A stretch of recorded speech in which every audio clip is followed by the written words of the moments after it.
Good afternoon, everyone. I'm Pamela Hastings, Relationship Manager at Barometer Capital, and thank you so much for joining another Barometer webcast. Joining me today, as always, is David Burrows, who will also be speaking with Diana Avidar, our Head of Trading. David, the rotational correction seems to be over, and it looks like we're back in play with the secular bull market.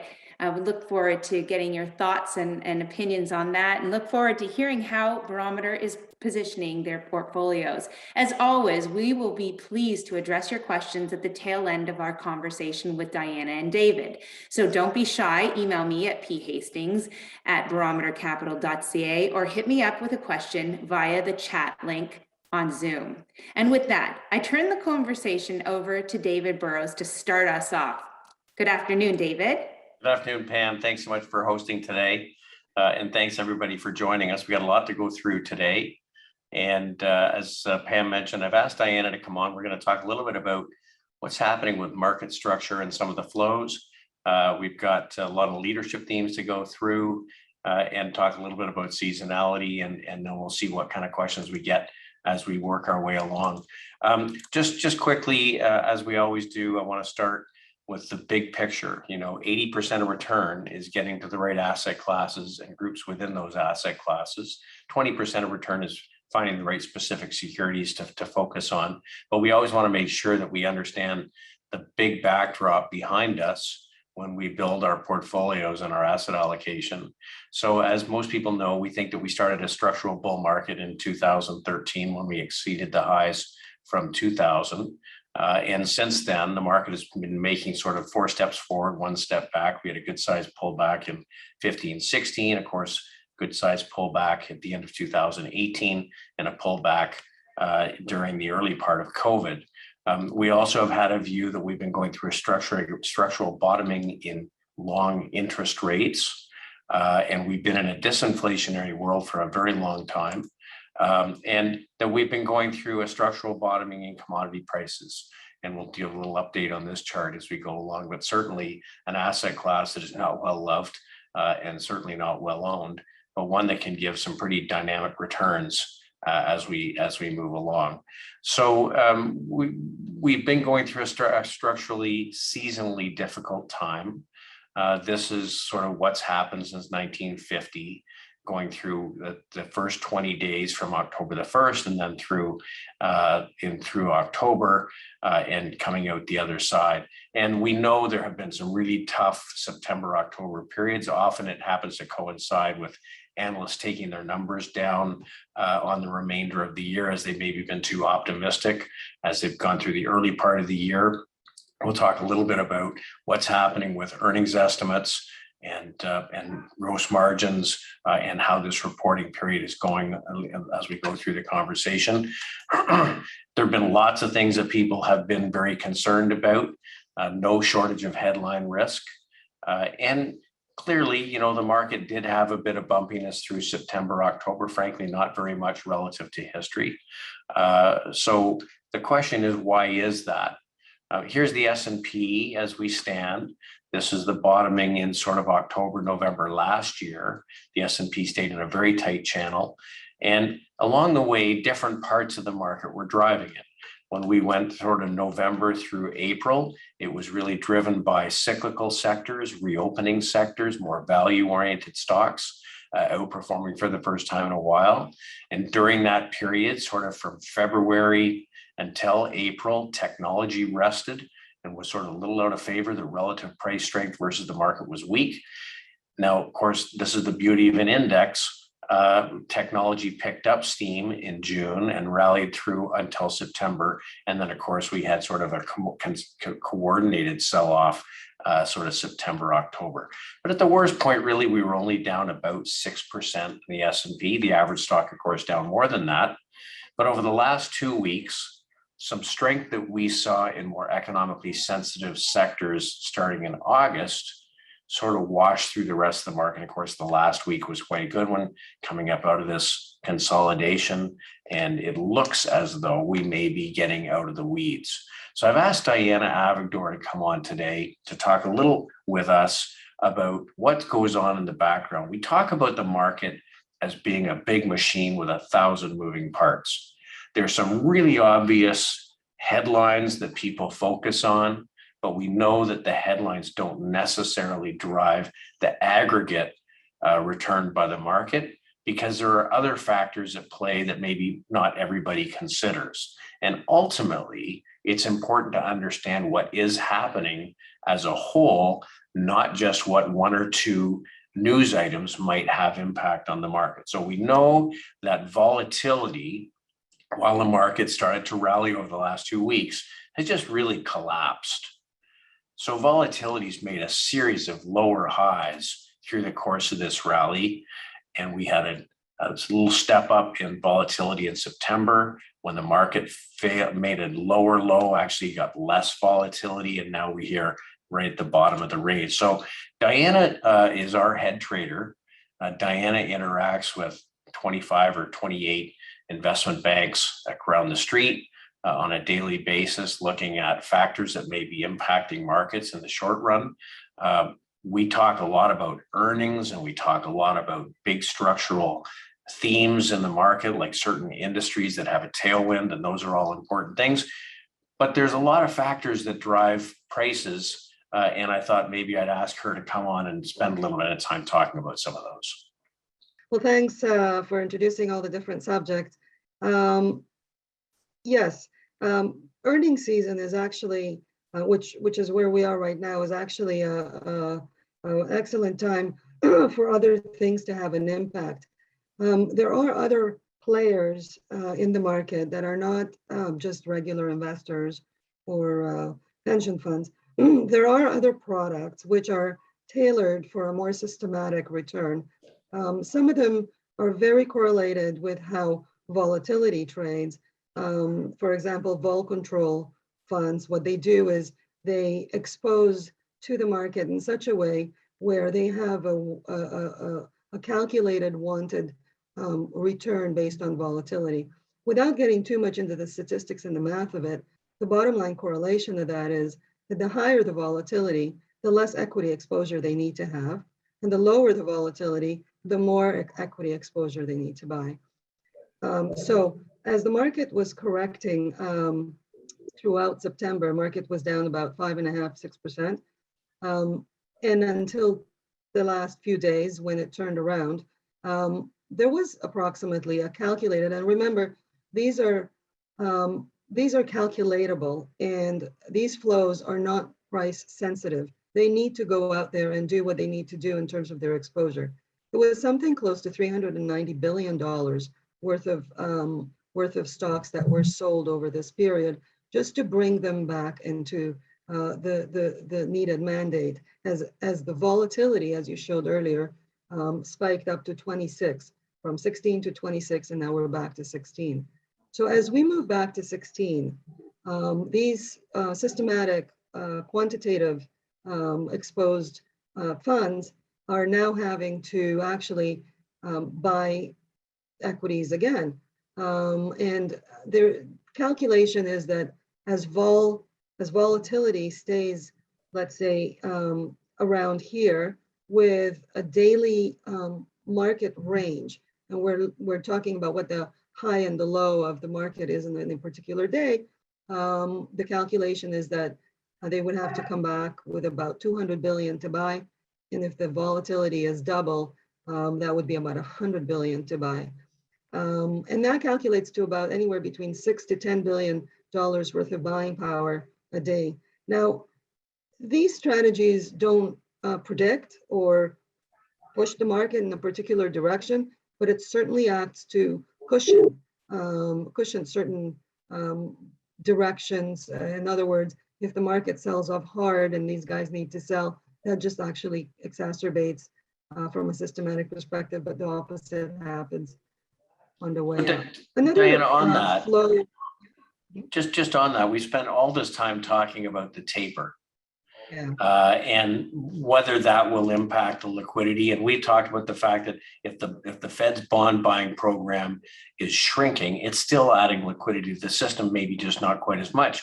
But when we talk about what kind of tapering they might do month to month, as it relates to $400 billion, is actually a relatively small number, isn't it? It really is. So our premise has been that there are significant shock absorbers in the system. One of them is $4.5 trillion of cash on the sidelines and $15 billion worth of negative yielding bonds. The Federal Reserve is currently buying $120 billion of worth of bonds a month.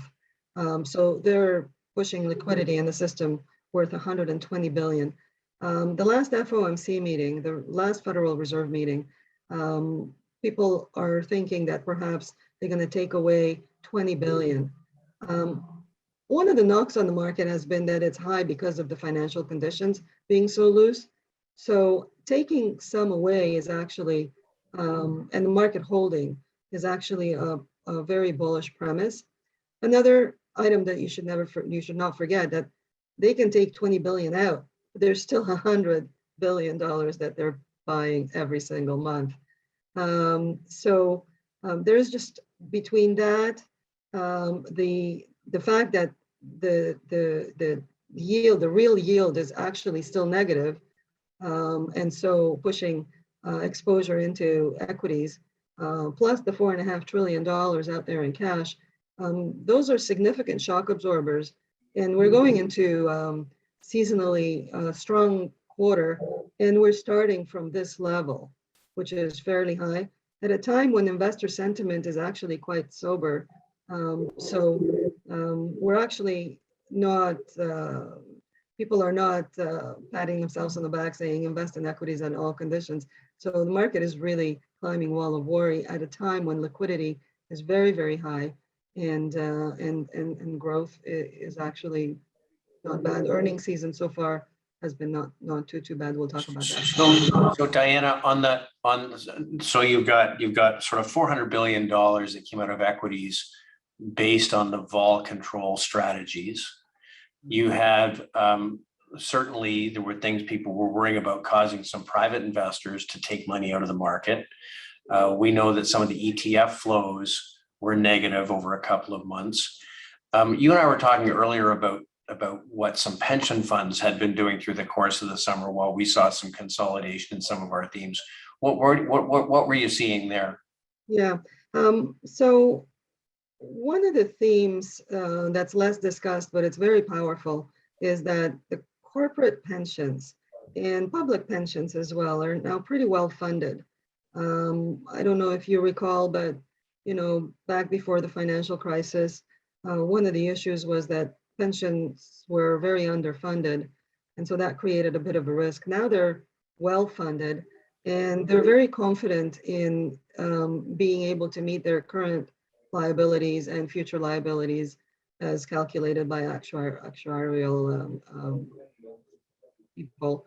So the pension funds, even when they rebalance, which would rebalance selling equities and buying bonds, the bottom line point here is that liquidity is kind of sloshing everywhere, and everybody is in a pretty decent situation. And so it's actually, there is demand for both asset classes. Last week, there was a 10-year and a 30-year bond auction, and the demand was fantastic. So, and equities have reversed from their 5.5% sell-off at a time when the bond auctions were actually well demanded. So that kind of points to the direction that this liquidity theme is seeping into almost all asset classes, right, including, and if I may mention, Bitcoin. Today, the first ETF started trading, and it's done really, really well. So there's liquidity and risk money going into different areas of the market, sometimes in a rotating manner, and sometimes all together, like we've seen now. It is interesting that we've been through a summer where you had a lot of money taken out of equities, people expecting a correction when the fall came. As I mentioned, private investors, pension funds reducing some equity exposure because they've done well on their equities. some of these vol control funds taking money out because volatility got a little high for their taste. And now here we are headed into seasonally a stronger period. And it could be quite interesting because exposures have been taken down. Markets really didn't correct that much other than they went sideways over time. And then, of course, last week we had this very, very strong week with a couple of big up days that puts them on the wrong side of things. It can start dragging that money back in. You know, Dave, actually, I wanted to ask you about that, if I may. Last week, we saw some very significant breadth thrust in the market as it was coming back up. How do you think we should be looking at that? Is that unique or Well, it's something? It's a great question because last fall, if you remember, in October and November, we got a very significant breadth thrust, and that tends to happen early in a new market cycle. And so given the fact that we have consolidated in some of the leadership groups over the last, really 4 to 5 months, the fact that we got such a big thrust last week was really key. When you get these really big up days, so last Thursday, 95% of issues in the S&P were up on the Thursday. These big up days and breadth tend to coincide with market bottoms, short-term market bottoms. We then had followed up a second day on Friday of the same thing. And I think in a lot of cases, that's people saying, uh-oh, I'm on the wrong side of this. Now, I'm thankful that most of our themes really kind of stayed within trend over the course of the summer. So we wound up coming into it pretty fully invested. But we like to measure the changes in breadth because expanding breadth is healthy. There's no bear markets ever took place when you had deteriorating breadth. And when we look at our breadth data, we have 4 short-term indicators. We measure the percent of stocks trading above their 50-day moving average. And whether you're looking in Canada or the US or globally, all of these moved higher last week. So percent of stocks trading over their short-term moving average is expanding. Percent of stocks with positive weekly price momentum reversed up about a week ago, above 50% and expanding. Percent of stocks making new highs versus new lows. Through the correction, I think on the first down day in the end of August, 68% of stocks in the S&P made a 20-day low. When the market made a lower low in mid-September, only about 40% of stocks made a 20-day low. And then toward the end of September, on the last bad day we had, only 20% of stocks were trading at a 20-day low. So markedly was getting better. And of course, then the percent of stocks trading above their 150-day moving average reversed up as well. And our long-term indicator, percent of stocks in uptrends, reversed higher. So my guess is we probably have seen the seasonal low. Doesn't mean we have to go straight up from here. But here we are now kind of into earnings and really we're going to watch very closely how earnings come in. Interesting on earnings, when earnings started last week, JP Morgan was the first one to report, and the financials are the first ones to report. And the financials all rallied up into the earnings as yields moved up, which benefited them. And then when JP Morgan reported, it actually sold down a bit. The next day when all the other financials reported, they all started rallying and kind of done really well until now. So earnings are only 15% in. But they've been pretty good so far. What are you seeing anything different on the earnings front or on the earnings revision front? Well, let's talk about earnings a little bit because we're just really in the early stages of earnings. As of the beginning of the week, I think 40 companies out of the 500 had reported. The average company was beating the revenue estimate by about 2.5%. A lot of concern coming into earnings that after beating estimates for several quarters in a row, maybe companies would miss based on higher labor costs or input costs and that type of thing. The average beat on earnings has been just under 15%. When you break the groups out, it is interesting. Financials, 13 of 65 have reported. So a big part of that 41 companies were financials.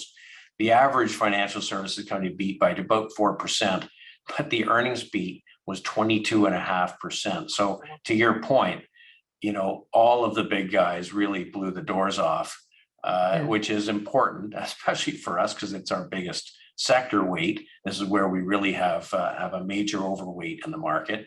And we'll have to see how the rest of them come in. What I think is interesting is looking forward. While people are concerned about some kind of economic slowdown, when we look at the earnings estimates, after a lull of about 4 weeks, the 12-month forward projections have started to rise again. So analysts, for whatever reason, are taking their numbers higher. And when people raise inflation as a problem, costs, I think they're missing the point. When companies have their costs rise, they tend to take more price increase than they are seeing in their input costs because they have cover. And look at what's happening to the next 12 months. Earnings operating margins are, they continue to go smartly higher. So they are at a high level, but they look like they're going higher. And we'll see now, of course, over the next few weeks, whether companies continue to come in with strong earnings. That's interesting because given what you've just shown on the financials, the guidance has been pretty good. So earnings estimates are also probably poised to move higher as we go on. One of the darling sectors that everybody loves is technology, and we were a little underweight the S&P. Well, the S&P is 40% technology, but when we're underweight that. And some people are also talking about the valuations on that front and valuations for the market in general as being expensive. How would you think about our underweight in technology? And as it also relates to the market, when people say market's expensive, how would you think about all that? Well, I think you really have to break it out. I mean, we look at our portfolios as being something that's quite unlike the market. So, we take everything with a grain of salt. Valuations are fluid, they move around. If you look at the S&P's price earnings multiple, and this is what people use as an example when they say the market's expensive, the PE got to about 22 before we corrected a bit. Certainly earnings are going higher, so that should help drag it down. And they make reference to the fact that, we're pushing levels that we saw in the late 1990s and around 2000. I think you have to deconstruct it. I mean, our portfolio doesn't look anything like the S&P. I think our tech weighting is certainly less than half of the S&P, while our financials weight would be probably 3 times the S&P financials weighting. But when we deconstruct it, I think you see some interesting things. First of all, you take out the 100 most expensive companies from the S&P. The rest of the S&P is not so expensive, right? We're talking about a low teens number. Let's break it out a different way.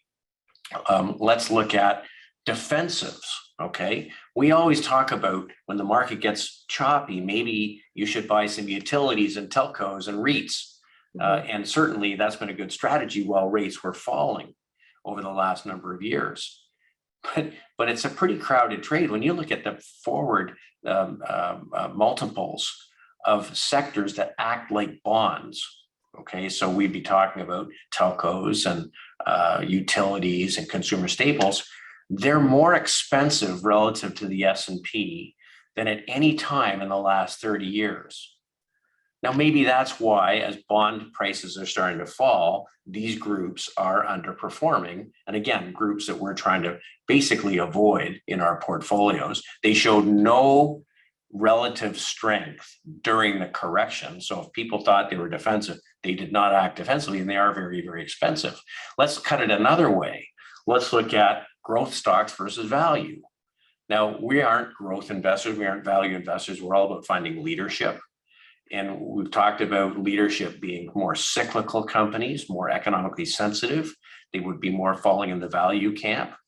When we take the S&P growth multiple, close to 28 times versus a value multiple at sort of 15, 16 times. This is the widest gap since 2000. So we know what happened after 2000.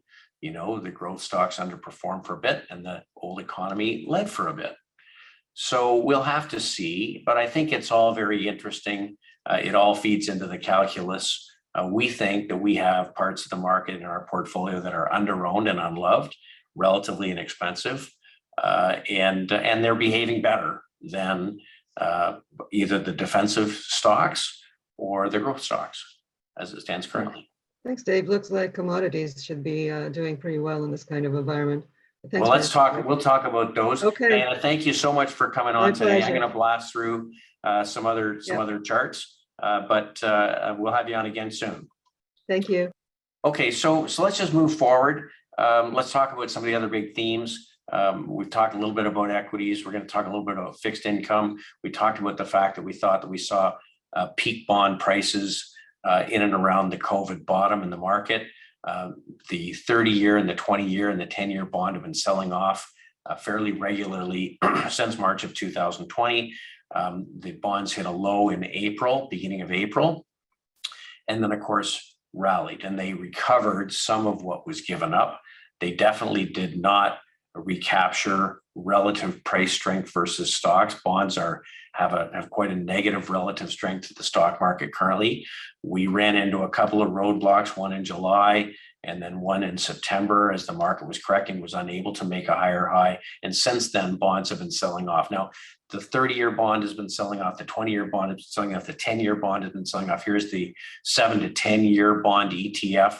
You can see actually weaker than the 20 and 30-year bonds. If I take a look at the point and figure chart of the 10-year bond, this is August of 2020, series of lower highs and lower lows, rallied into the downtrend and then failed. That's August high, September high, and here we are breaking to the downside again. So fixed income, we continue to be quite negative on, and that really is across sovereign debt, corporate debt, even high yield. We would have, if we have to own some fixed income, keep quite short duration or short-term bonds as a more liquid form of cash. Commodities continue to work their way higher. This is that Rogers Commodities Index, which we put up over the last few months. It's an equally weighted basket of commodity prices: agriculture, energy, metals, and some industrial commodities like chemicals and rubber. This is the long-term chart. We broke the long-term downtrend back here at the end of 2020, and these are monthly bars. So we just have slowly, steadily worked our way higher. One of the things we want to see in a bull market is consistency. We don't want to see lots of chop. And we're certainly seeing that from commodities as a whole. Now, they don't all act the same. They all have had their chance to take a breath. This is the oil. This is a U.S. oil pricing. It was in a bear market from 2014, broke out briefly at the beginning of the year, pulled back as often will happen when you make a new high. But look at the follow through here over the last 5 or 6 months. So my guess is energy is in a new bull market. When we look at copper prices, we talk about Dr. Copper and the predictive impact on economies going forward. Copper broke out to its first new high since 2014. Again, back in the spring in April, we talked about the consolidation that took place. We pulled back into the range, but last week absolutely blasted off. Now, this is really important. When a group gets into gear, a lot of speculators will jump in, and at some point you probably have to shake them out. And when we look at flows and speculator positioning, after this great rally that came to a short-term end in April, look at the positioning come down as investors liquidated their positions. But here we are breaking out. So we're breaking out without all these folks on board. So we think that really positioning in commodities is really attractive, and copper is not telling us we're headed into some kind of a rollover. We talked about uranium last week. It was one of the first groups to come out of its consolidation, had about a 30% move last week. So there are some really interesting leadership spots. Now in our portfolios, we aren't trying to be everywhere. We want to be targeted in market leadership. We're always questioning, is there new leadership emerging that we should be looking at? And in the absence of leadership, should we be playing defense? So it is a tactical approach. When we look at the world today, on this chart, we have all of the major sectors of the US market. The ones that are in capital letters are showing expanding breadth. more and more stocks in uptrends. The ones in small letters are showing deteriorating breadth. Now, this is a distribution curve. So at this end, these sectors have only between 22 and 26% of stocks in uptrends. At this end of the spectrum, we have in this column, those companies have between 74 and 78% of stocks in uptrends. Let's just take a look at where the leadership is. The sectors that have positive breadth: oil, banks, saving loans, that's regional banks, insurance companies, gaming, oil service, transports, chemicals, aerospace, metals, leisure, software. Without putting too much of a point on it, here is the strength: banks, insurance, financials, oil and oil service, metals, chemicals, steel, transports. So materials and industrials, aerospace, consumer discretionary, leisure and travel, and home builders and autos. These are all groups that are economically sensitive. All of them started showing relative price improvement in August against a sloppy market. We want to know which groups turn up first. Those are the leaders. So let's talk about leadership. Going back to the financials, this group, the large banks, were in a consolidation from 2008 until early in 2021. We retested and are breaking out to the upside. Banks, clear leadership. This is investment banks. They, in fact, have led the big banks, Morgan Stanley, Goldman Sachs. We know that they reported this week, and look, new all-time highs. The insurance group, after consolidating from the end of April, beginning of May, last week broke out to the upside. So financials certainly acting really, really well. And when we look at analysts' expectations, they're low. We look at the number of buy ratings as a percentage of total ratings across the S&P 1500 industry groups. Look at insurance and banks right at the bottom. So they've beaten estimates handily. They're relatively underowned and unloved. They haven't made progress in 13 years. And here we are breaking out to new highs. I think that there is lots of room for buyers in this group. Let's talk energy, another group that's been out of favor since 2014. We initially broke the downtrend in April. We pulled back through the summer and have reversed and now making new highs. Now, this is oil and gas producers in the US. Certainly, we talked about natural gas over the last few weeks. We talked about uranium last week, a little stronger. And frankly, you can go further and talk about green energy. Solar, after consolidating, has broken out the upside. Energy looks to be leadership. Let's talk commodities. This is the copper stocks. They actually acted better than copper itself in the consolidation. They've blasted off to the upside. The materials, industrial materials, which include chemical companies, after consolidating have reversed up, and the agricultural commodities, after consolidating, reversed up. So across the curve, commodities look quite interesting. Let's talk about positioning. Year-to-date asset class ETF flows versus performance. So certainly US equities have had a lot of money flow in, and they have been a favorite asset class. Return, total return, about 19.5% if we take dividends in to the most recent high. Okay, we look at commodities, a 42% return so far year to date, $6.5 billion flowing in. This is very small relative to performance. There's a lot more money can come into this group. I think that that's interesting. Even fixed income saw $165 billion in, even though it's given a negative 3.1% return. I can assure you, none of this is us. Let's keep going. Let's talk about where things could go. When we talk about a structural bear market in commodities, over time, people give up.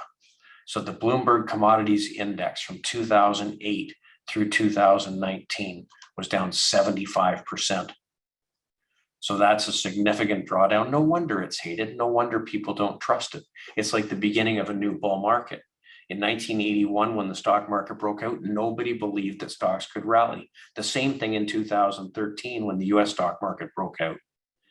Well, when we talk about those annualized returns that I have at the beginning of the presentation, these are the worst points along the way for 10-year annualized returns. They come at the end of a 10-year bear market. You had one here when we reversed back up through the zero line. Commodity prices rallied for years.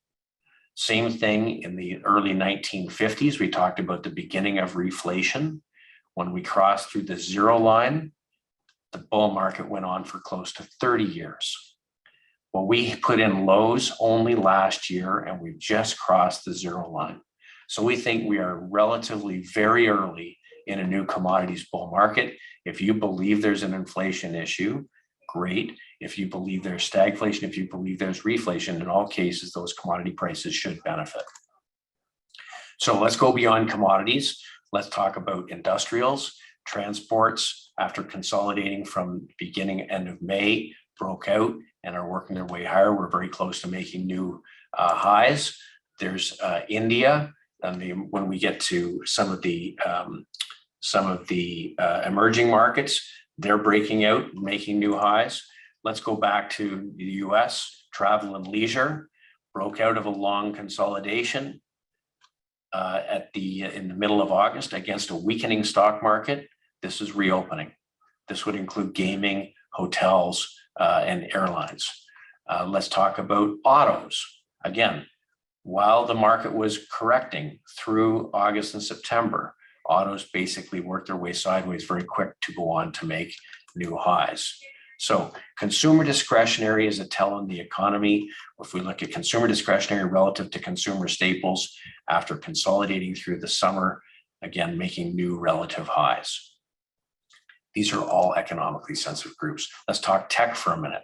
Some tech is long duration, like software, where there's a subscription and a stronger economy doesn't have a big impact. Semiconductors are a different story. Semiconductors are highly sensitive to the economic cycle. Again, they consolidated a little in the spring, but didn't last long and have been working their higher since. We're basically back to new highs. Cloud-based computing, back to new highs, and cybersecurity, back to new highs. Important structural long-term themes where there's a tailwind. These are all groups that we want to participate in. So economically sensitive groups, emerging markets, ex-China, this is frontier markets making new highs. Momentum sectors, which we've talked about through the course of the year, making new highs, and this would include primarily financials, industrials, basic materials, and dividend growth. Dividend growth should outperform high dividend paying stocks in a world of reflation or where rates are rising. Let's sum it all up. If we go back to October of 2020 through October the 12th, 2021, here's where we see the strength.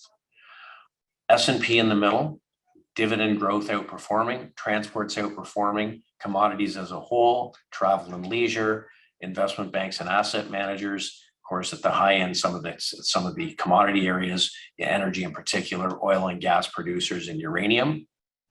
You can see all of those relatively strengthening over the last 2 months. That's the beginning of a new leg higher in these stocks. On the other hand, underperforming the S&P, high dividend paying stocks, weakening relative performance. Telecom, weakening relative performance. Consumer staples, weakening relative performance. Utilities, weakening relative performance. And the worst one of the bunch, the long US Treasury, significantly underperforming. So it's a long way to get to the short answer. From a positioning standpoint, I think our portfolios continue to make sense given what is happening. Of all of the factors impacting markets, they all go into a machine, and what comes out is price behavior. It's more important to understand what is happening than what you think should happen.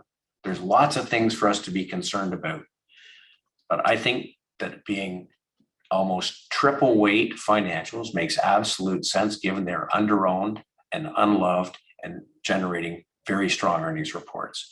Technology, great companies. We have a 19% weight, just about half of the S&P's weight, but we have strength in some of those more economically sensitive ones. Energy is a very large weight relative to the index, as you can see, and it has been rising. Industrials is roughly in line with market weight.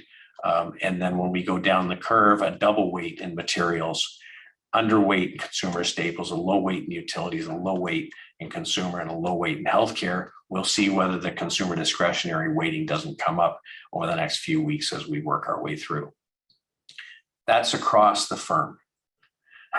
When we go very specifically to our macro strategy, there are other themes that would not be relevant in an equity portfolio or a balanced portfolio. Cryptocurrency continues to look very interesting after consolidating through the early part of September.